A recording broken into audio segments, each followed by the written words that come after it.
Do you ask yourself, do I feel sexual attraction? Well, if the answer is no, you may be asexual. On today's episode, I will be discussing asexuality.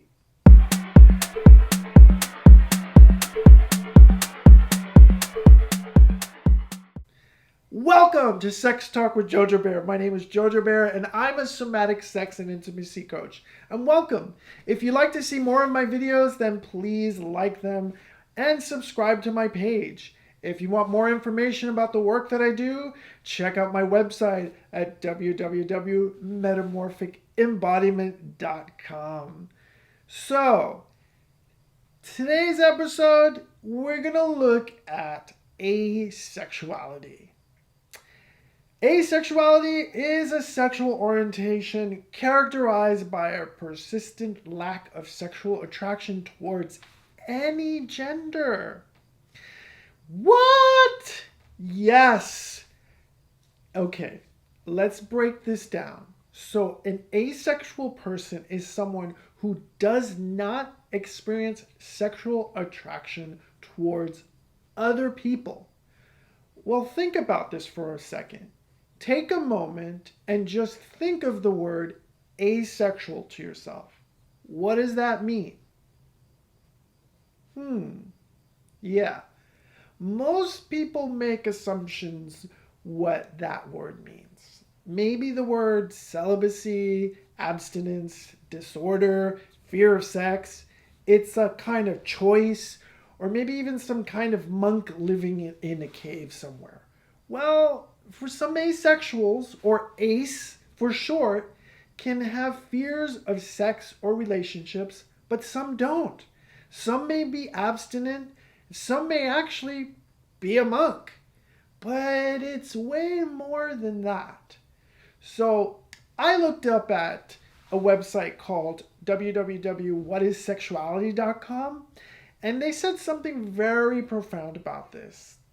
This is what they said. They said asexuality is a sexual orientation. Yeah, like homosexuality or heterosexuality. And like being straight or being gay, it's about what someone feels, not what someone does. So dating, having sex, masturbating, falling in love, getting married, or even having children do not conflict with asexuality in any way.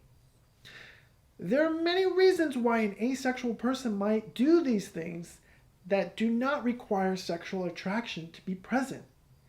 So, experiencing arousal or orgasm does not conflict with asexuality.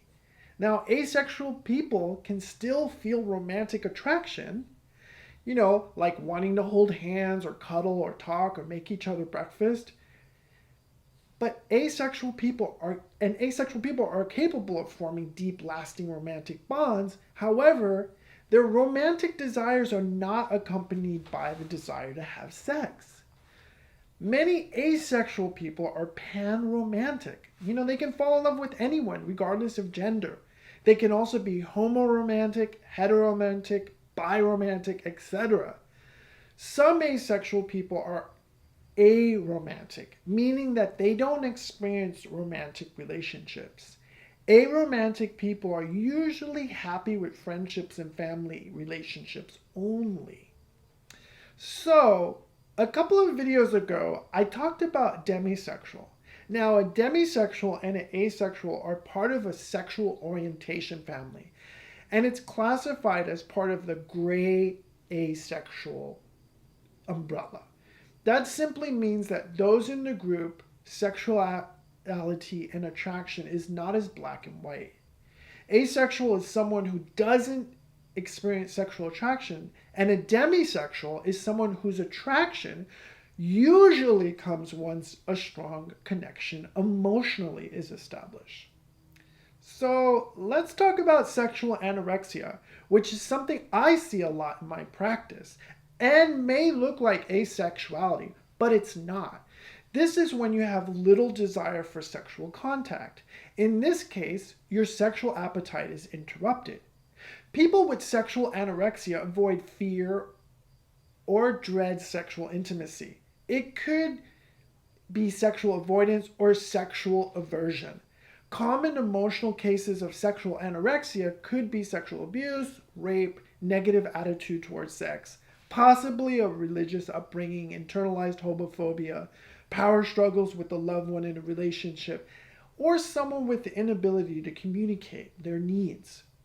Sexual anorexia can reset itself with proper communication and therapy. Now, asexuality is an orientation. Asexuality isn't necessarily caused by trauma, abuse, sexual assault, or negative childhood experience. I mean, some people who identify as asexual may have trauma in their history, but so do people of all sexual orientations. There's not really a causal link. So, recently, I worked with a man who came in that wanted to talk about his lack of desire to have sex. I mean, he identifies with being gay, but he also feels odd saying that because his discomfort around being gay means he should be wanting to have sex with men, but he doesn't have the desire. He had been single for quite an amount of time. He started to realize he went long periods of time not touching himself or even thinking about sex, which was never really paramount for him most of his life. And it was a serious issue in his past relationship. He would always play along with other men and pretend to feel aroused or sexual. Then he would become avoidant of it. I mean, he enjoys being in a partnership, but doesn't really enjoy sex. So, I kind of brought up the whole concept of being asexual. And then he resonated. I invited him to do kind of an inventory of all sorts of his relationships in the past and look at how his non-desire to have sex was a factor in the demise of all his partnerships.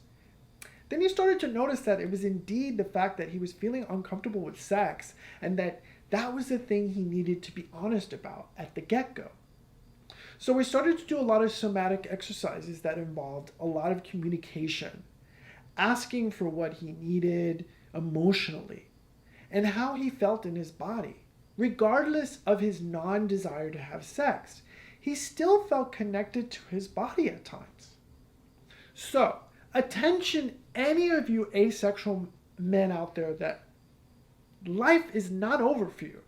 There are a lot of possibilities for you to get into healthy, successful relationships. It's all about understanding your sexuality and being very open and honest about who you are. It's so important. Nowadays, there are things like open relationships and being poly. So you can be with a partner and not have to be sexual, and maybe invite them, if they need to get their sexual needs taken care of, they can find a partner themselves. So, are you asexual? Do you think you're asexual? Do you know anyone who's asexual? I want to hear about it. I'm generally interested. So, thanks for watching Sex Talk with JoJo Bear. My name is JoJo Bear. Thanks for watching, and check out my website at www.metamorphicembodiment.com, and ciao for now.